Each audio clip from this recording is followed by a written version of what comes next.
क्या हुआ जब एक 9 साल की बच्ची को याद आया उसका पिछला जन्म और उसके बाद जो उसने किया अपने कातिलों को सज़ा दिलवाने के लिए, उसे जानकर आप भी हैरान रह जाएंगे। दरअसल यह सत्य चमत्कारिक घटना है हैदराबाद के पास स्थित एक छोटे से गांव चिलुकुर की। उस गांव के एक मध्यम वर्गीय परिवार में एक बच्ची का जन्म हुआ जिसका नाम संध्या रखा गया। संध्या बचपन से ही बहुत ज़्यादा डरा करती थी। अगर कोई उसे अकेले कमरे में छोड़ जाता या कभी लाइट चली जाती तो वो बहुत ज़ोर से चीखा करती थी और सब नहीं समझ पाते थे आखिर किस वजह से इसको इतना डर है। और जैसे जैसे वह बड़ी हो रही थी उसमें परिवर्तन भी बहुत अजीब हो रहे थे। कभी कभी वो रात को अचानक नींद में से उठ जाती और चिल्लाने लगती, विक्रम सर मुझे मत मारो, विक्रम सर मुझे मत मारो। परंतु उसके माँ बाप को लगा इसने केवल बुरा सपना देखा है और उन्होंने उस बात को वहीं पर टाल दिया। परंतु संध्या जब 9 साल की हुई तब उसे नहीं पता था कि अब जो उसके साथ होने वाला है वो उसकी पूरी जिंदगी बदल कर रख देगा। दरअसल चिलुकुर एक छोटा सा गांव है जहां पर 500 साल पुराना एक चिलुकुर बालाजी मंदिर है। संध्या को उसके पिता रोजाना वहां पर ले जाया करते थे। एक बार की बात है जब वह 9 साल की थी, उसके पिता उसे चिलुकुर बालाजी मंदिर ले गए। जब वो वहां दर्शन कर रही थी, चूंकि छोटी बच्ची थी, ऊपर से भगवान की घंटी उसके सर पर आ गिरी और इतने से में ही वह बेहोश हो गई। उसके माँ बाप बहुत ही ज़्यादा परेशान हो गए। चूंकि छोटा सा गांव था, सभी लोग परिवार समान रहते थे, तो सभी को बहुत ही ज़्यादा चिंता हो रही थी। थोड़ी देर बाद जब संध्या को होश आया तो उसने सबसे जो प्रश्न किया, उस प्रश्न को सुनकर उसके माँ बाप सहित सभी गांव वालों के रोंगटे खड़े हो गए। उसने अपने माँ बाप से कहा कि आप कौन हैं और मैं कहाँ हूँ।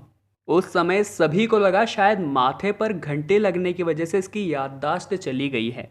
फिर सबने उसको याद दिलाने की कोशिश करी कि तुम संध्या हो और तुम हमारी बेटी हो। पर उसने वापस जवाब देते हुए कहा कि आप सभी ये क्या कह रहे हैं, मेरा नाम तो प्रियंका है, मैं तो हैदराबाद में रहती हूँ। और वो सबसे पूछने लगी कि विक्रम सर कहाँ है, उन्होंने मेरे साथ बहुत गलत किया है और इसके लिए मैं ना उन्हें माफ़ करूँगी और उन्हें कड़ी से कड़ी सज़ा दिलवाऊंगी।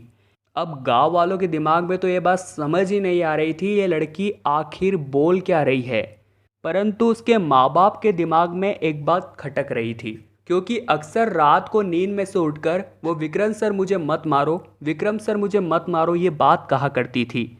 उसके बाद उन्होंने उसकी कहानी में थोड़ा दिलचस्पी दिखाई और उससे कहा कि बताओ तुम्हारे साथ हुआ क्या है। तब वो 9 साल की बच्ची जिसका पुनर्जन्म हुआ था और पिछले जन्म में वो प्रियंका थी जो हैदराबाद में रहती थी, उस 9 साल की बच्ची ने बताया कि मेरी उम्र 24 साल थी और मैं दिखने में बहुत ही ज़्यादा सुंदर थी। ऐसे में एक मल्टीनेशनल कंपनी से मुझे जॉब के लिए ऑफ़र आया। मैंने भी तुरंत हामी भर दी क्योंकि बात मेरी ज़िंदगी की थी।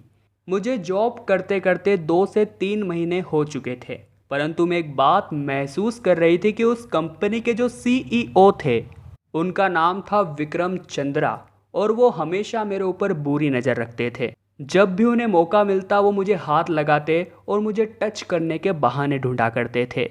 मैं उनकी बहुत सारी हरकतों से परेशान हो चुकी थी, परंतु बात मेरी जॉब की थी। जॉब बहुत अच्छी थी, मैं उसे छोड़ नहीं सकती थी, इसलिए मैं ये सब बर्दाश्त कर रही थी। एक दिन विक्रम सर ने मुझे उनके ऑफिस में बुलाकर कहा कि एक ज़रूरी फाइल लेकर आज तुम रात में मेरे घर आना, मैं तुम्हारे प्रमोशन की बात करने वाला हूँ। चूँकि वो मेरे बॉस थे, मुझे उनकी बात तो सुननी ही थी। ऐसे में रात को रिक्शा करके 3 किलोमीटर दूर मैं उनके घर गई और जब मैं उनके घर में अंदर गई तब वे शराब पी रहे थे और उनके घर पर उस समय कोई भी नहीं था। मैंने उनसे कहा कि ये इम्पोर्टेंट फाइल सर आपने मंगवाई थी। तब उन्होंने मेरे हाथ में से वो फाइल लेकर के कहीं दूर फेंक दी और उन्होंने मुझसे कहा फाइल तो सब बहाना है, मुझे तो बस तुम्हें यहाँ बुलाना था।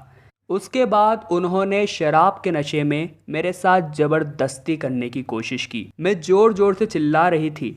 ऐसे में जब वे मेरे साथ ज़बरदस्ती करने में कामयाब नहीं हो सके तो मेरी आवाज़ बंद करने के लिए पास स्थित तकिए से उन्होंने मेरा मुंह दबा दिया और जब तक दबाए रखा तब तक कि मैं मर नहीं गई।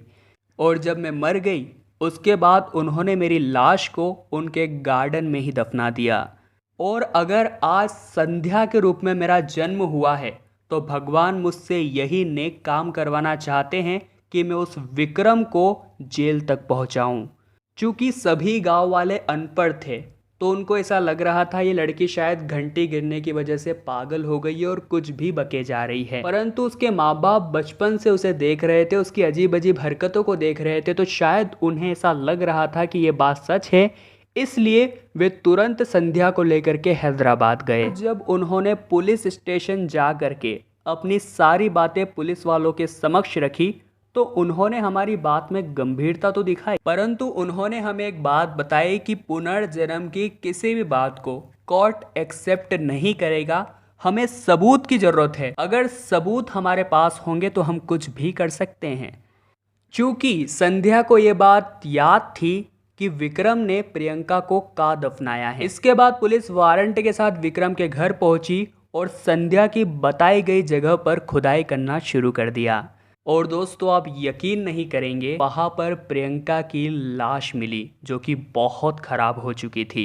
उसकी अच्छी तरह से शिनाख्त करने के बाद यह पता चला कि वास्तव में वह प्रियंका है जो आज से 9 से 10 साल पहले विक्रम की कंपनी में जॉब किया करती थी और अचानक से कहीं गायब हो गई थी।